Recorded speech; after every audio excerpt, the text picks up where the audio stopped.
Hello. What you are about to see is part two of a two-part conversation with members of the Commission on the Practice of Democratic Citizenship.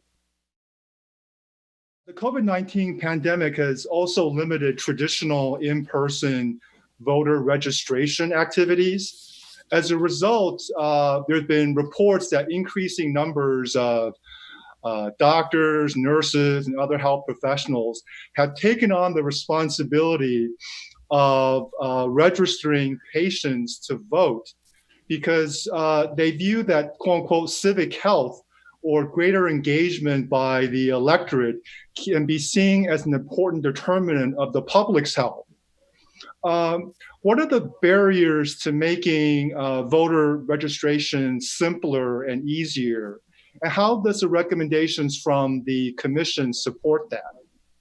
Well, it's such an important question right now. And I want to go to the premise of your question because there are increasing numbers of health professionals and students and clinicians who are taking on this responsibility. I've recently been introduced to a great new venture that emerged out of Boston called Vote ER, which is activating ER providers and physicians to do exactly this work using some assisted technology to make it super simple for folks sitting in the ER to in fact register. I mean, you may have a lot in your mind then, but it's also an acute moment to realize the system is going to be most responsive to you if you actually show up and vote.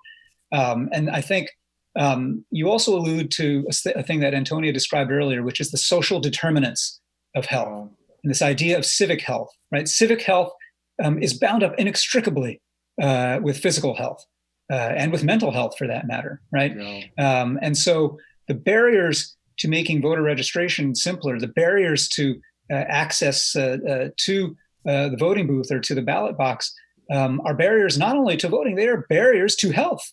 And so I think certainly, folks listening to this conversation today, I hope you see it as part of your professional responsibility to discharge ways to actually make it easier for your patients and those you care for and their families to participate. As you know, the laws that determine voter registration vary from state to state. And we know that, it's a very simple equation. The states that have more onerous requirements end up having lower voter turnout. And of course, the pandemic has compounded that problem. There are several things that we call for in this in the commission's report. One, in the first place, universal automatic voter registration. So anytime any citizen interacts with any agency of government, they should be able to have an opportunity to register to vote or to update their registration status. We also recommend same-day registration as a way to make it possible for people who, because they've moved or because, again, the pandemic has made it difficult for them to update things in a more with a long lead time, to make that registration as not onerous as possible. And so in the first place, I think it's really important for medical professionals to know what your own state's registration laws are. And if your state doesn't have automatic and same-day registration, to advocate for those. And, in a great man bites dog way, having doctors advocate for reforms of the system will get the attention of legislators and get the attention of lawmakers in your state, because it's not the usual suspects, right? Right. Doctors showing up and saying, "Hey, my patients need to be able to vote," is going to make people sit up and pay attention. Yeah. Ensuring that your patients are able to request absentee ballots if your state allows it, so they can vote safely during this pandemic. I think there are ways as well where physicians and other medical professionals can literally serve as healthcare workers at polling centers right now. So where there is still in-person voting, to be part of the provision of a sense of security, that doing so can be done safely, that doing so can be done in the presence, the white coat effect can be brought to bear in a positive way in the process of voting and democracy too. And I would say as well, we have a pretty important recommendation at the heart of this commission, which is an expectation of universal voting by all citizens. In the same way that we have an expectation of universal jury duty, if called, you shall serve, and if you serve, you'll get some modest compensation for your time, but you will serve. That is an expectation that we believe is required in the United States, and And in all these reforms that we propose here, again, it can't just be left to the quote unquote democracy professionals, people, civic nerds like me who do this for a living, right? It's not enough. It's got to be people in the health professions who see and can connect the dots between civic health, mental health, physical health, and recognize all those determinants are interconnected, and that voting is just one immediate pathway in to power, so that your patients have more power to actually improve the state of their bodies and their health and their minds, so that your own work as a healthcare professional gets easier over time. I think it's important, just to one comment on that is one of the realistic barriers to expanded voting is that by suppressing the vote, a party gains a political advantage. And this can happen on both sides of the aisle, Republicans and Democrats. And I think it's important for medical professionals, but all citizens, to say that is an invalid use of power to suppress the vote. It used to be used to suppress votes of women. It used to be to suppress the votes of African Americans and other minorities. And I think we have developed over time to understanding that is improper. That's an invalid use. The whole core of our democracy is the people's access to the ballot in order to show, what they believe is needed in our democracy. And I think the medical profession, lawyers, accountants, firefighters, everybody has a stake in promoting that access. Yeah, no, I appreciate these last points that you just made, Judge Jefferson, as well as the points that you just made, Mr. Liu, and the points that Ms. Hernandez made about social determinants of health, because I'm hearkening back. Obviously, I never practiced at a time when it was routine for doctors to make house calls. Back in those days, doctors were immersed within the lives of their patients. They saw where they lived, they saw the whole person, and that involved just not their physical health, their physical and mental health, but those determinants, those barriers that limit their ability to exercise their rights and freedoms in this country. So I appreciate those last points that you've all made. So during this pandemic, we are seeing misinformation easily and widely propagated through digital platforms and social networks, to the point where public health guidance is disregarded and politicized by too many of us. Another one of the Commission's recommendations calls for a tax on digital advertising that would support experimental approaches to public social media platforms, as well as local and regional investigative journalism. Can you speak to the Commission's thinking behind the relevance and importance of this, quote unquote, Twitter-induced recommendation in your final report? Well, at its core is a realization of the role of modern media and the decrease, unfortunately, of the traditional means of communications, the newspapers, public radio, public television, where one could trust the facts instead of fake news. Social media can be used for, bad purposes, the foreign influence in our elections, partisan divide, but it can be used for good purposes. And we just have to acknowledge technology. But let me move you a little bit further into the issue of technology. The pandemic is literally a transformational phase in our evolution. Virtually, we are connecting via Zoom. The vast majority of poor people, minorities, African Americans, don't have access to the digital, to technology. So that if we don't address the digital divide today, we are once again embedding the inequalities. Access to the internet, to be connected, is not a privilege. Think about what's happening in medicine, telemedicine. I can communicate with my doctor, through a text, through Zoom. I have private insurance.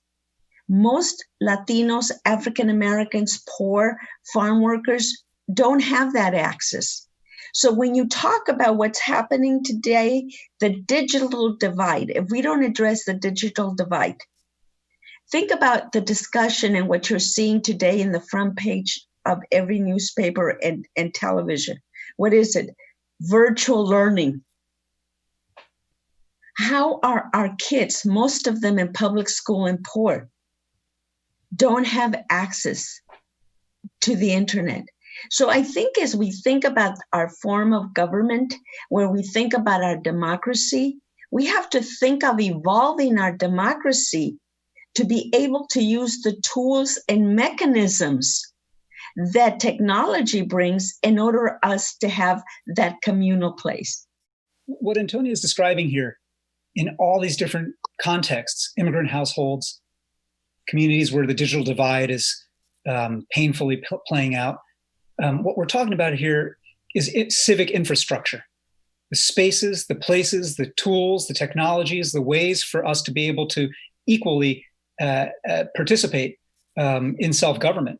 And the reality of social media and digital platforms is that commercial digital platforms support themselves with payments from advertisers who track our movements, our searches, our conversations, right? And we believe as a commission that the proceeds of this targeted advertising that these companies engage in should be taxed at the state and federal level. And those proceeds should be used to fund experiments in civic infrastructure, whether it's closing the digital divide, whether it's about creating spaces and places, libraries, other zones and places where you can have that equality of access to the knowledge and information needed to participate in democracy, and to support media itself that is in the public interest. And so I just think that closing of that loop there is super important. Yeah, well, I appreciate your point about civic infrastructure, and I also appreciate Ms. Hernandez's points. Finally, as we conclude our conversation, I like to end kind of where we started and talk about trust, because in medicine, trust is an essential element of a therapeutic patient-physician relationship. Without trust, patients are less likely to share personally sensitive information. They're less likely to adhere to treatment recommendations, and they're less likely to see their physicians as advocates for their best interests. And I know we've alluded to this vicious cycle already, but untrustworthiness begets more distrust. So this vicious cycle can be quite difficult to break without effort and commitment. And the Commission's recommendations are, in many ways, ultimately aimed at restoring public trust in government. So what role, and you've already alluded to this at many points in our conversation, what additional points would you like to make? Well, I think your question really lays out pretty powerfully the fragility and the miracle of a functioning democracy. We tend to take for granted until times like the times we're living in, that democracy works only if enough of us believe democracy works. And once that belief begins to evaporate, not just on the margins, but at the core, you realize how evanescent that mutual faith is and that mutual agreement to bestow upon the system a sense of legitimacy, right? And so in democracy in particular, trust both as among citizens and residents and participants in civic life, and as between the people and those who we elect or those who we endow with authority, right? And this is where physicians, nurses, people in the medical profession really have a pivotal role to play. It's not only about feeding a sense of trust and being the voice that says, hey, get empowered, learn more, understand, let me help you get registered, let me expose you to the broader system that you're part of. But it's also, hey, let me tell you about facts. Let me tell you about science. Let me actually ground you in what's happening here. In a sense, what I'm saying is people who are watching this conversation right now, you have an incredible writ and grant of authority and power. And you face a very simple choice when you recognize the scale and the scope of that power. Are you going to hoard it or are you going to circulate it? That's it. And your job, especially as physicians, but anybody in the health professions right now, your job has to be circulating it and to circulate your authority and trust to help bring more people into the fold of participation, to share your knowledge with more people. Yes, you do that about healthcare matters and medical matters, but again, you have the authority to say, you know what? I work in a profession where you have to think in terms of systems, where you have to think epidemiologically, where you have to understand that things have multiple causes. I'm going to show others how to think that way too in my community, right? And our work as a democracy, this is not just about the Commission on Democratic Practice of the American Academy of Arts and Sciences, and it's not just about the AMA. Physicians have to be catalysts right now. I mentioned at Citizen University, we do work that is all about cultivating civic faith, and we have a program called Civic Saturdays, which are these gatherings that are essentially a civic analog to a faith gathering. Right? And we've got another program called the Civic Seminary, where we train people from all different walks of life to lead these gatherings, right? And these gatherings are not about indoctrination or blind faith. They are about coming together across lines of difference in a community to ask, how do we make this democracy worth believing in? Well, I tell you about this because just last week, we finished our latest cohort of the Civic Seminary, and one of our fellows in this program is a physician. He's a physician educator at NYU. And so he was talking about the responsibility he has in a radiating set of concentric circles, his own patients, the students he works with, the residents and fellows he works with, his colleagues who are nurses, nurse practitioners, med techs, the whole ecosystem, right? Yeah. And he was beginning to understand that he couldn't just do what, frankly, many professionals, doctors included, but I'm trained as a lawyer, any professional gets trained to do, which is to hone in and narrow and limit your kind of septic focus just to this particular thing, right? And he realized he had to take off those blinders and begin to model for everyone else what it looks like to think about how we're interconnected and how our fates are entwined, and how trust based on knowledge, based on a sharing and circulation of expertise, is crucial both to medicine and to democracy. That particular physician, I think, is a model for what everyone watching right now can be as a physician citizen and a citizen physician. Well, I just want to add, that it's a perfect way to sort of close this discussion. The pandemic has shown the world the important role of medicine. Who are the people out there in the front line, saving lives, out there sacrificing their own well-being? But they're also seeing, going back to, what is causing this pandemic to increase? The failure of trust, the failure of believing that a simple thing as a mask is going to save your life and the life of others, that a simple thing as distancing is going to save people's lives. So I would say that today, the medical profession has rebuild its trust and its value in the world, not just American society, but the world. And as such, it has earned that trust that it must use that trust to talk about the larger societal issues. Yeah. You, the medical profession, have earned the right to be trusted, because you're in the front line. Use that trust to imbue people with a sense of civic power to change the conditions we're in. So to me, that's what it is. It's all about trust. Yeah. And I'll just add on top of what Eric and Antonia said, and I'm just I'm thankful that they have had an opportunity to talk to the medical profession the way that they have. Let me just provide a practical way. As we heard earlier, many times that there are encounters between the medical profession and patients, there is at bottom some legal need. Somebody was evicted and they're homeless and they acquired diseases based on that homelessness, when maybe they should never have been evicted at all. Or a veteran comes in, somebody who has served our country, and comes in and doesn't have the benefits to have his or her medical needs taken care of. The doctors and medical professionals, they witness these incidents. And here's what I would recommend. And this is because it's based on my background in the law. and as Chief Justice of the Supreme Court of Texas, go to the Bar Association and let them know what you're seeing. Go, in fact, to the Chief Justice in your state and say, here is what we are encountering in our communities. Chief, will you convene a public hearing where we can talk about these issues and bring in medical professionals, bring in housing authorities, schools and school districts, and talk about them? And the one thing that I know that a Chief Justice can do, that chief has the power to convene people into, if you pick up the phone and you're the Chief Justice and say, can you come down on Friday and speak about a crisis in the medical area that we can, as a community, fix? They will come.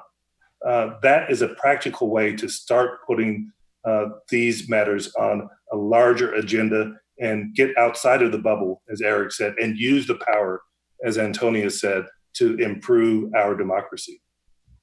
Dr. Cal, if I could just say at the very end here, to invite your members to read more about our report, but also to participate in the implementation. We are committed as a commission to spend the next 6 years leading up to the 250th birthday of the United States implementing these recommendations and making substantial progress on them. And we would so benefit from having the participation of your members and of the AMA as a whole in joining us on whatever one of these recommendations you all feel see fit to be moved to engage on.